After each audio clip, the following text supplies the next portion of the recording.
Alright, so I have the transmission off, did the seal on it in the back of it and everything.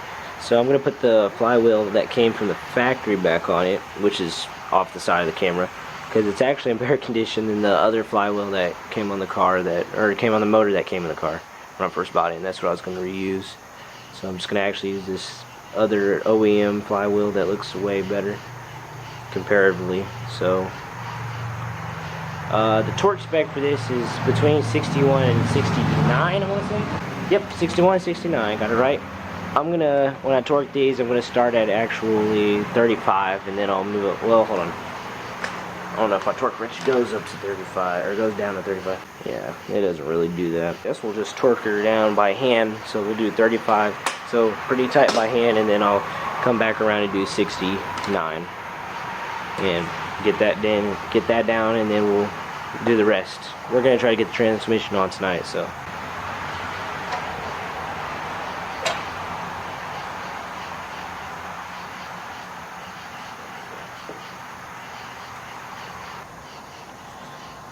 Alright, I want to backtrack a little bit. So I actually left out a part.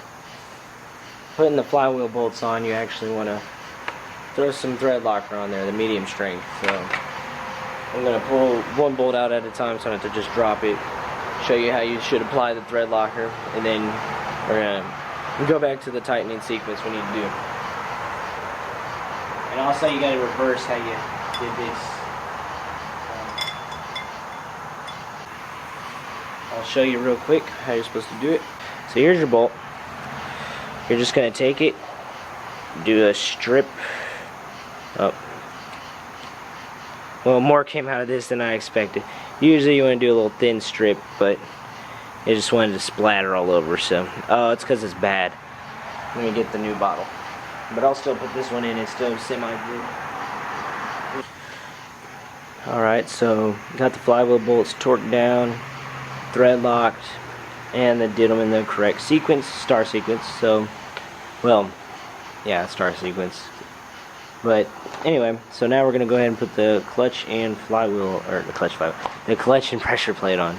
So it is supposed to be torqued to about 25 to 33 on your pressure plate bolts. They're pretty little, and that you can pretty much do that with your hands. If you have a torque wrench that goes that low, knock yourself out. I don't. Mine stops, or my minimum is 50, as I said before. So I'm gonna hand tighten them pretty tight, and that should do the trick. And I'm also gonna probably throw a thread locker on that too. There's our clutch, flat side towards the flywheel, and if you're still unsure, it should say on there flywheel side or pressure plate side. This one says it very faintly. The paint is kind of worn off. It says transmission side. So this is going to face towards the transmission. Put your tool in there. And we're going to hold it just like that. Good. And you're going to see some dowels on your flywheel. Try to align those with the dowel holes on your pressure plate.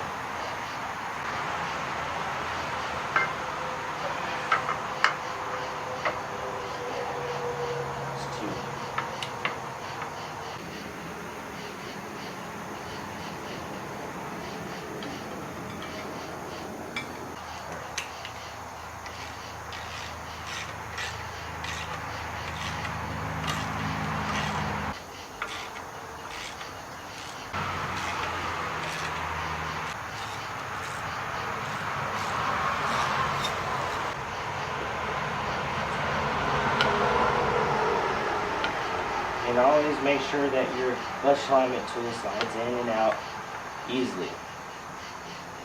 That means when you put the transmission in, it should be pretty easy to get it in. Everything's good and lined up. You don't want it too loose, you don't want it too tight. Just like that. That's perfect. Seriously, this will save your life. Get it. Just buy the dang thing. Alright, so I got the transmission bolted on, everything's torqued right.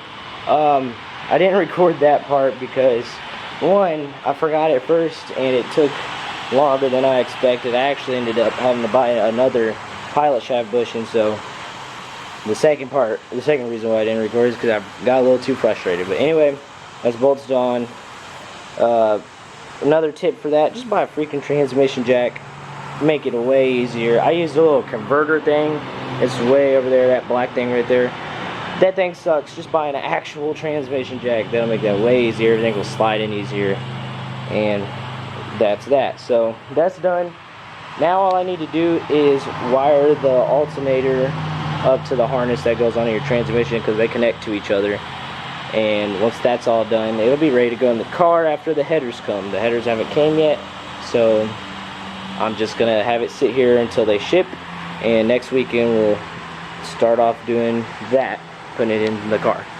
But right now I'm probably just gonna do some more little interior things, because I've been doing interior stuff.